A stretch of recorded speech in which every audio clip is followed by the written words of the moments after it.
Hello నమస్తే. నేను మీ Swathi. Welcome back to our channel Swathi నా ట్రెండ్స్. ఎలా ఉన్నారండి అందరూ? నేనైతే చాలా బాగున్నాను.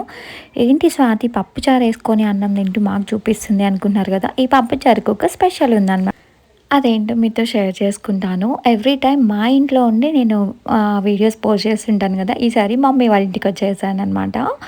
ఇక్కడే నేను ఇది ప్రిపేర్ చేశాను. అది ఎలా ప్రిపేర్ చేశాను ఏంటి అనేది మీతో షేర్ చేసుకుంటాను. హైదరాబాద్లో మార్కెట్లలో కొనుక్కొచ్చిన కూరగాయలతో అన్ని కర్రీస్ చేసుకొని విసిగిపోయాం కదా. ఇక్కడ పల్లెటూరులో అంటే విలేజ్లో మంచిగా మన ఇంట్లోనే పండిన కూరగాయలతో పప్పుచారు చేసేద్దాం పదండి. అది తెలంగాణ స్టైల్లో. చూసారా వంకాయలు ఎంత ఫ్రెష్గా ఉన్నాయో. మా మమ్మీ అయితే ఇప్పుడే చెట్ల నుంచి తెంపుకొని వచ్చింది. టొమాటోస్, పచ్చిమిర్చి అన్నీ మా చెట్లవే అండి.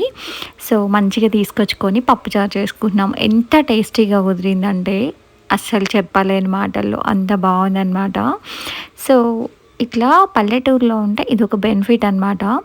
ఇంట్లోనే మంచిగా సొరకాయ చెట్లు, బెండకాయ చెట్లు, వంకాయ చెట్లు, టొమాటోస్, పచ్చిమిర్చి అన్నీ పెంచుకోవచ్చు. మన ఇంట్లో చెట్లతోనే మంచిగా కర్రీస్ చేసుకొని తినొచ్చు. మమ్మీ అయితే వెజిటబుల్స్ అన్నీ కట్ చేసి నాకు ఇచ్చింది. నేను ఆల్రెడీ కొంచెం సోక్ చేసుకొని పప్పుని కొంచెం వేడి చేసుకున్నాను. అంటే ఒక్క విజిల్ రానిచ్చాక వెజిటబుల్స్ అన్నీ అందులో వేసుకున్నా. ఇక్కడ చూసారు కదా వేడి వేడిగా రైస్ అవుతుంది. బయట క్లైమేట్ అయితే ఎంత బాగుందో అసలు.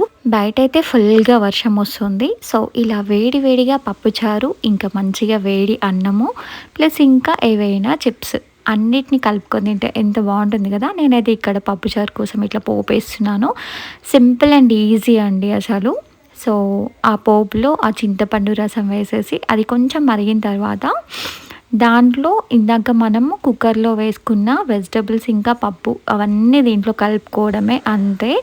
జస్ట్ ఒక్క 15 మినిట్స్ 20 మినిట్స్ సిమ్లో పెట్టేసి మంచిగా మరిగే వరకు ఉంచేస్తే మన తెలంగాణ స్టైల్ పప్పుచారు రెడీ అయిపోయింది. ఎంత టేస్టీగా ఉంటుందంటే అస్సలు దీంట్లో మసాలాలు అవి ఇవి ఏవి వేయాల్సిన అవసరం లేదండి. చాలా టేస్టీగా ఉంటుంది.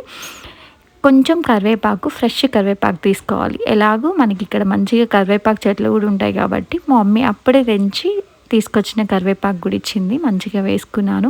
ఎంత మంచి స్మెల్ వస్తుందో. సో వేడి వేడి రైస్లో ఇట్లా వేసుకొని తింటే ఎంత బాగుంది అసలు.